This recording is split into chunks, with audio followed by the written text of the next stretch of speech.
What was the actual, was the tweet, she can't shoot? No. Or she's, Did you talk about her form? she was shooting the ball from the left Other side of like, her nose. like Kevin Durant does. She will try to ingratiate herself as a teammate by passing first instead of shooting first. And that's exactly what's happened. Okay, but if you watch Caitlin Clark's form now, take a snapshot of it. Take a snapshot of it last year when she was heading into the WNBA. She's changed and fixed her shot. What do you mean no? No. What do you mean no? No. Hold on. Wait. No. Wait. I could critique her shot. No. Not no. you. No. Dan Patrick just called out Caitlin Clark's shooting form and compared it to Lonzo Ball. Yes, that Lonzo Ball with the awkward sideways release that needed a complete rebuild in the NBA. No, he does not at the end. Well, not at the end. Right. Okay, but This isn't Lonzo Ball, windshield wiper. She had a little Lonzo Ball, and But is Clark's form actually a problem, or is she already fixing it? The footage shows she's making adjustments that critics aren't talking about. Stay with me because we're breaking down exactly what's changing in her mechanics and why it matters for her WNBA career. Before we move on, I'd like to ask you a small favor. If you appreciate this content, please take a second to like this video and subscribe to the channel. Over 98% of you watch the videos without subscribing. It costs you nothing, but it makes a huge difference to us. So did you click the subscribe button? Great, thank you so much. Now back to the video. So Dan Patrick really dropped a bombshell when he compared Caitlin Clark's shooting form to Lonzo Ball's. it actually shows he has greater work ethic and confidence because no matter how you're supposed to do it, he did it so often and with so much confidence, he could make it in spite of it. If you've been following basketball for a while, you know that's not exactly a compliment. Patrick pointed out Clark's sideways release and unconventional mechanics, suggesting these quirks might become serious problems once she's facing elite WNBA defenders. What do you mean no? No. What do you mean no? No. Hold on. Wait. No. Wait. I could critique her shot. No. Not you. No. The Lonzo Ball comparison is particularly brutal because remember what happened with him? When Ball entered the NBA, his shooting form needed a complete reconstruction. That awkward side-to-side motion and super low release point made it almost impossible for him to shoot consistently against NBA defenders. It wasn't just a small adjustment, it was a total overhaul that derailed the early part of his career. Patrick's basically saying Clark could be heading down that same rocky path. When you look back at Clark's college highlights, you can see what Patrick's talking about. She did have some quirks in her form. That slightly sideways release is noticeable, especially when she's shooting from the left side, almost Kevin Durant-like, along with that lower set point Patrick mentioned. What was the actual, was the tweet, she can't shoot? No. Or Did you talk about her form? she was shooting the ball from the left Other side of like, her nose. like Kevin Durant does. These aren't ideal mechanics according to traditional shooting coaches. But here's the thing, Patrick completely missed. Clark isn't just sitting around waiting for problems to surface. She's already making significant adjustments to her shot since draft day. She will try to ingratiate herself as a teammate by passing first instead of shooting first. And that's exactly what's happened. This isn't getting nearly enough attention.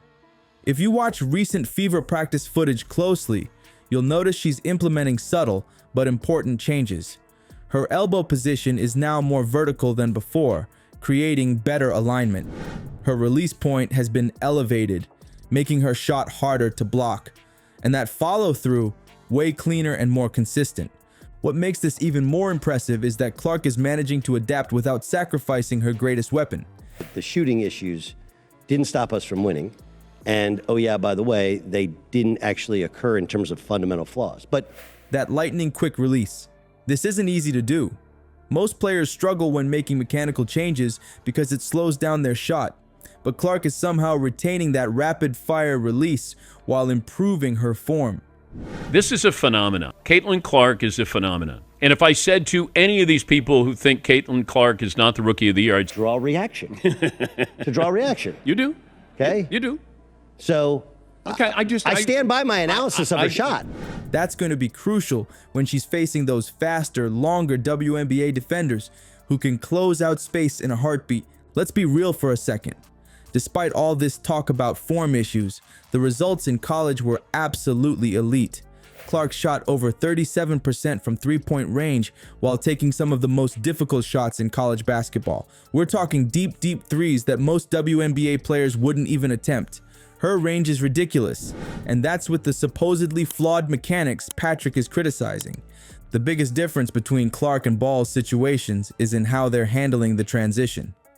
While Lonzo struggled mightily to adjust his shot under the intense NBA spotlight, with cameras documenting every brick, Clark is quietly putting in the work before the regular season even begins. No drama, no headlines about her broken shot, just methodical improvement.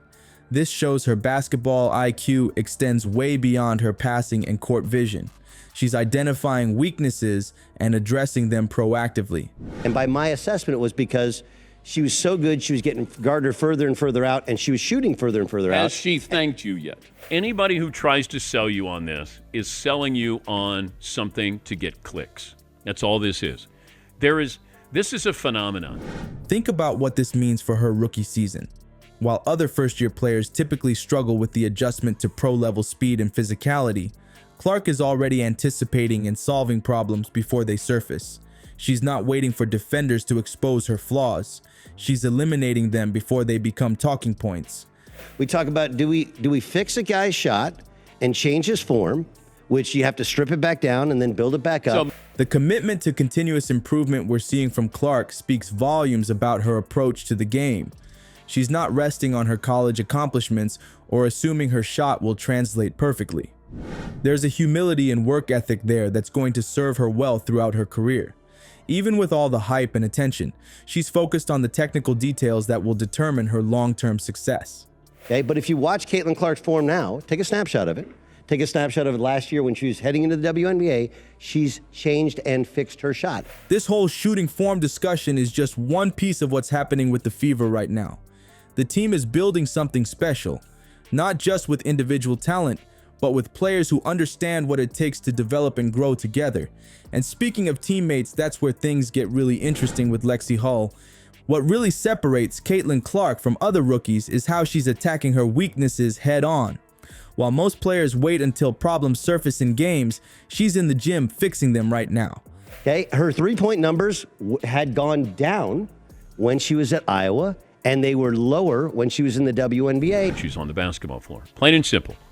But we want to make it a debate, and I think that's just to get clicks. That's championship mentality right there. The whole Fever squad is feeding off this energy too. You can see it in practice videos. They're challenging each other, building real chemistry that translates to on-court success. And the point of the tweet was, it's amazing how much work she's put in to shoot through a shooting flaw.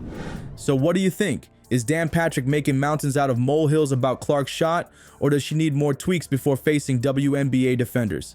Drop your thoughts in the comments. I want to hear your take on this.